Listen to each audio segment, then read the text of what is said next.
I really want to do a D&D story. And I've been stressing over this. I've been trying to compile stories. I've been trying to build up a repertoire of stories, but I wanted them to be chronological because that's the only thing that makes sense to me. So, yeah, I don't care right now. I'm tired of not having videos of D&D stories. I want to make some. So, I'm going to tell you about what happened tonight because it was a really, really good night. So, first off, it's Wednesday night. Wednesday night is Dawnlight, and that's what you need to know. Dawnlight is the setting. Wednesday night is the game. Okay? Wednesday night Dawnlight. That's all you need to know. So, the next thing you probably need to know, because I lied a second ago. In attendance tonight, I'm going to say the character names, not the player names, obviously, is Runt, the Bugbear Barbarian, who is kind of inspired by Harry and the Hendersons. It's whatever. There's also Trisk, the lizard folk lady, who is a warlock with a little toe dipped in ranger so far. I think she's taken as much of warlock as she wants right now, and she's going to continue leveling in ranger. That's not important. What is important? You know what's important? She just had 5 eggs. All right. She met a nice lizard folk man named Sartax, and he impressed her. He impressed her a lot. He impressed her so much with all of his hunting and survival prowess, and they follow the same god. So, you know, they have eggs now. Another person who isn't at the table right now, but kind of is in spirit, it's whatever. They made Trisk a basket to carry their eggs in. And so now Trisk has an egg basket for their 5 eggs, which they have laid, which will hatch. When? I don't know when. Thank you. I'll consult the calendar later. Anyway, that's not important. The important next thing. Pima is here. Pima is a feral halfling barbarian. She's more monkey than she is person, and she really just is here for the food and to be tough, maybe have some lulls. It's whatever. Dark is here too. His name is Dark Luminary, and he's an Aasimar cleric. Right now, he has a goddess, whatever, of war, and he's a war cleric. Next on the list is Jonas, the himbo tiefling paladin bard. It's an interesting class combo there. It's whatever. Lastly, at the table, we have Thomas, the satyr rogue. Those are our people, and they are in the city of Dawnlight, which some of them once built. Runt and Pima's players once played other players many eons ago, and those players helped make Dawnlight into a city when it was a town of 100 people. And the very important NPC, Schnoobert, who is a metallic blue kobold, who is the secretary of these people, essentially, because they're technically not a governing body. But to help with legal paperwork, the city of Dawnlight has given them the title the Dawnlight Council, and they have a secretary that takes down notes and reports to the city all of the things that the council does, information they find out, etc., etc. And Schnoobert is here with them because Schnoobert is always with the Dawnlight Council. Right now, party's gathering up at Runt's Rolls and Roasts, which is a bowling alley / eatery that has a stage which you can use to roast people. And Runt's got a special on the menu right now. It's a year's end celebration, spice drinks and fruit cakes. It makes sense, but there's also technically dinosaur ribs on the menu now. It's a new thing. Triss comes in and is a little perturbed. Hasn't been here for a while. Has been busy laying eggs and making nests and all that jazz with Sartax. And now there's a bunch of white people here, and they're scared because they're a bunch of strangers, and they're creepy. They're tall, white-skinned, white-haired, white-pupiled people that don't act normal. And then they just come in hissing about strangers, and Runt gives them some spiced, like some mulled cider or something. And, one of the children of these people is here, and Runt might have her as a nemesis. She is a 7-year-old girl that always gets on his nerves. But, you know, you never know what's going to happen next. Maybe she'll grow on him like a fungus. It's fine. The team currently is only doing that much, so they're trying to figure out what to do next, and their friend Captain Jack has been helping them because they know that they need help with the Rift Alliance. So they're getting founders, which are an enigmatic sect of people that they figured out live here in secret or adjacent in secret. They're not entirely sure what's going on. That's not important. What is important is they're trying to get these founder people to move to Dawnlight. That might be why the white-haired, white-skinned, white people are here. And yeah, so Jack comes in. And, you know, he's like, well, there's some things coming up right now where we can't go and get any people right now, so let's focus on something else. And he looks at Jonas and says, we have discussed something is weird about you. He says, your spirit is bad. Like, part of it is missing, which is weird. It's like a curse of some sort, but I'm not entirely sure what type of curse it is. It just amputated part of your spirit. I don't know why. And he's like, well, how long has it been this way? And Jonas is like, I don't know, since I was like 8 or 10 or something. And he's like, okay. What happened around that time? And he's like, well, my parents used to be pirates and I lived on a ship, but then something happened and we settled down on land and they like sold the pirate ship or something. And he's like, oh, where are your parents? And it's like, oh, well, you know, they're sitting right over there. And Jack looks at him. And he looks back at Jonas and says, yeah, they're a little cursed too. They got like these weird hooks in them. Not entirely sure what triggers it, but when someone does something, we don't know what it is yet, but when someone does something, it twists those little hooks that are in them, and they ain't right. It's like they're haunted or something. It pulls at their spirit, and they ain't got a lot of it anyway. It's probably bad. And Jonas is like, that does sound bad. Captain Jack is like, well, I can't imagine that whatever happened to you, which forced your parents to sell their boat and settle down, is not related to this curse, as well as the curse that's on them. Something happened to them when they were on the sea. And he's like, what happened? What type of ship was it? And he was like, well, Jonas was like, it's a pirate ship. It's called the nautical number. And he doesn't remember what happened. He just remembers having moments where his parents were haunted afterwards and knowing that he lost so much information. And they had planned on contacting this person ages ago, a captain of the Golden Wake who has since retired, a happy pirate named Captain Zarat. Jonas is like, you think they'd know? And Captain Jack's like, well, I can't hurt. I have a ship, as it were. And I am really excited to get out of this landlocked state. If you would like to go on voyages, I will absolutely take you on a voyage. And that is how the group ended up on the Serenade, which is Captain Jack's ship. Those of them that had known what Stormchapel looked like knew enough to know that this was not the city of Stormchapel's dock, as it was underground somewhat, in a vast underground cavern. And Jack's like, no, we're in Kupferberg right now, which is on the opposite coast. And he says, Sea Star Island's like 4 days away by sailing here, so, you know, it's probably for the best. Runt, immediately, being a bit of a chef, wants to go to the galley. He wants to be a cook. So Captain Jack introduces him to Ukra, the half-orc lady who is the chef of the ship. Jonas and Trisk, they both decide, you know what we're going to do? We're going to deep sea fish. And Thomas is like, ooh, crow's nest. I'd really like to be up in the crow's nest.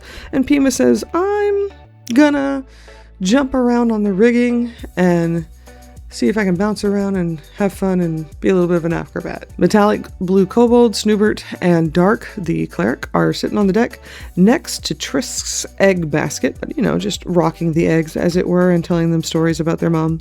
Pima's doing her little climbing on the rigging, and she's killing it. Looks good. Thomas is feeling the wind in his hair up there. Runt is having a hard time saying Ukra. He has problems with orc pronunciations, and he keeps calling her Chef Okra. And she doesn't mind, because not a lot really bothers her. But Trisk catches a pufferfish, and Jonas fishes up a giant grouper as they set out on the sea, in the deep sea. Runt and Ukra are excited about the grouper, but Ukra very quickly, sleight of hand, throws the pufferfish back overboard. Doesn't want that. Trisk fishes up a reef shark, Jonas fishes up a barracuda, and quickly throws the barracuda overboard, while Trisk takes a lot of enjoyment in beating the shark to death. Which is very Trisk. Lizard folk brain and all that. Then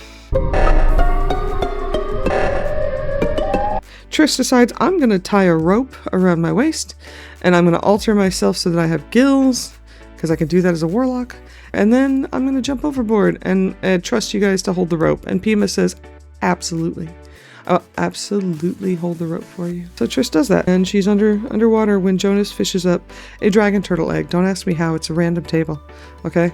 I made them roll on random table. The higher you roll, the better it is, and this time, Jonas got a dragon egg. So, Jonas has a dragon egg in their hands. It's large, it's huge, it's, oh my god, it's so big. And Triss is underwater. And Jonas is like, oh god, what is this? This is a huge egg. And Snoobert says, that is a dragon turtle egg. And Jonas is like, oh my god, and throws it back overboard because they don't want no dragon turtle here. They're just trying to have a nice fishing expedition on their, I guess, quest to not be cursed. Whatever. And then Triss looks around and she sees a large dragon turtle is swimming up from the depths. So Thomas, who is very alert and can also see things, he sees the giant shadow materializing under the ship, and he alerts everyone that there is probably some giant thing like a dragon turtle down there. Unfortunately, they don't have the egg anymore. And, well, the dragon turtle surfaced, but was confused. Was just looking for their egg. Didn't know what had happened. Suddenly they had an egg in the nest, and suddenly there's not. Is a little worried about physics right now, as dragon turtles understand physics. Swims up to the surface and sees a ship and is like, huh, that's interesting. It's not a very smart dragon turtle, though, so they don't do anything about it, but that doesn't mean the crew doesn't react. Thomas comes down from the crow's nest and tries to get into position where their crossbow could possibly shoot the creature, and he hands a stone called the air stone to Snoobert. Pima just launches herself off the ship. She just doesn't care, and she lands on the dragon turtle's head. Brunt jumps off the ship, and he lands on the dragon turtle. It takes all of his movement to get there, though. Jonas casts Vicious Mockery on it. Triss also casts Dissonant Whispers on it. Snoopert jumps on it as well. Because I rolled, listen, initiative is one thing, motivation is a completely different thing. I rolled for his initiative and he got relatively good, but then I rolled for his motivation. And if his motivation had been low, he would have stayed on the ship and he would have cast spells as a cleric. But he did not roll low at all. He rolled high. And probably realizing that he's a tiny kobold that just launched himself off a ship onto a giant, literally gargantuan dragon turtle. He starts saying what I like to call the Hail Ruby, which is a prayer that he says to his goddess, who is named Ruby. We don't talk about it, don't worry about it, it's none of your business, I'll talk about it later. It's not important to the story right now. The important thing to the story right now is that everybody has now committed, because if Snoobert's in, everybody else is in. Everybody starts to go off, basically. With the casting of the Dissonant Whispers, the creature is scared of Trisk, but here's the problem.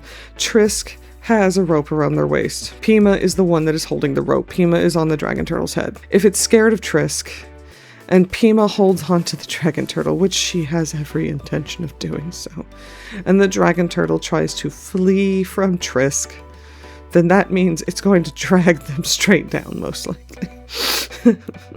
Which is an amusing reverse carrot maneuver that I had not considered before. Anyway, it's also a little sad because of Jonas' spell, but that's a different thing altogether. The team all took a lot of turns hitting the creature.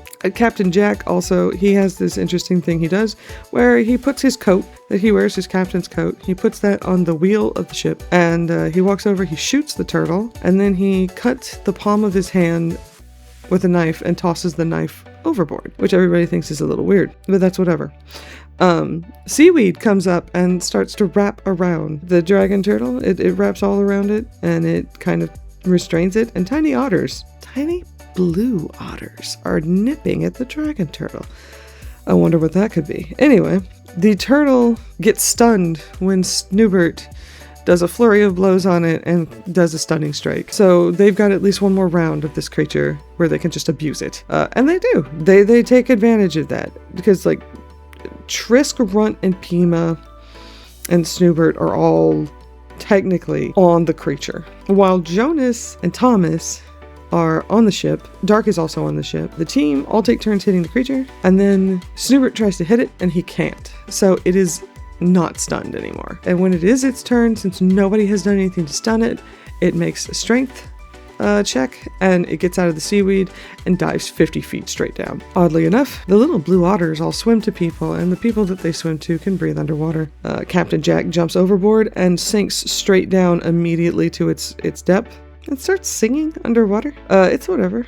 Thomas also jumps overboard, and mostly encouraged by table talk, Jonas also jumps overboard and sinks like a stone because they are wearing full plate armor. They get to land on its flipper, though, and then they hit it with their giant warhammer, and they then take out their electric guitar and start playing in homage of their goddess, a tune that sounds a lot like Thunderstruck, because their goddess is Koreska, goddess of storms, lightning, and music. And Dark, who is the only one that's still technically on the ship, looks up and sees that there is a thunderhead forming over them right now, and then lightning strikes the water, doing some damage to the turtle, but not to anyone else. He, Dark, lets out a little prayer to Platinum, who is his goddess, and I roll to see her reaction, and I ask him high or low, and he chose, some would say right, some would say wrong. Either way, Platinum kicks him into the water, where he starts to sink, and then he casts Guiding Bolt,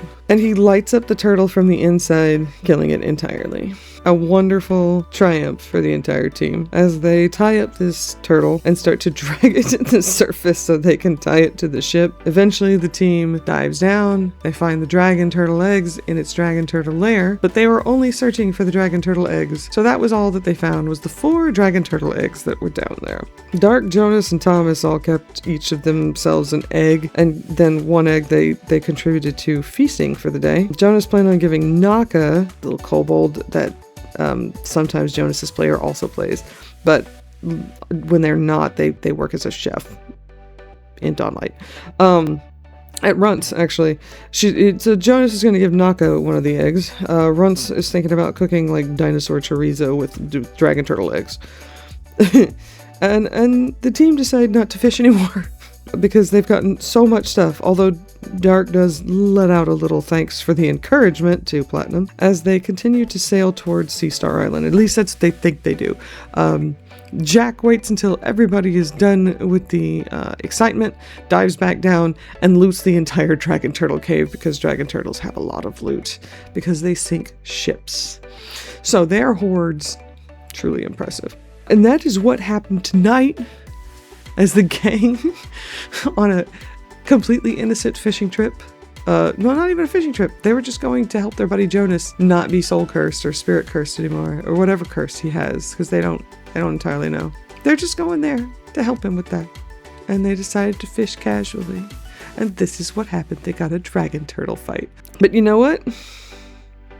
It was a good time. And now that today has become tomorrow, and I am definitely tired, I will leave you with that. That is the D&D story for tonight. I hope you have good games yourself, no matter what it is that you are playing. Good night.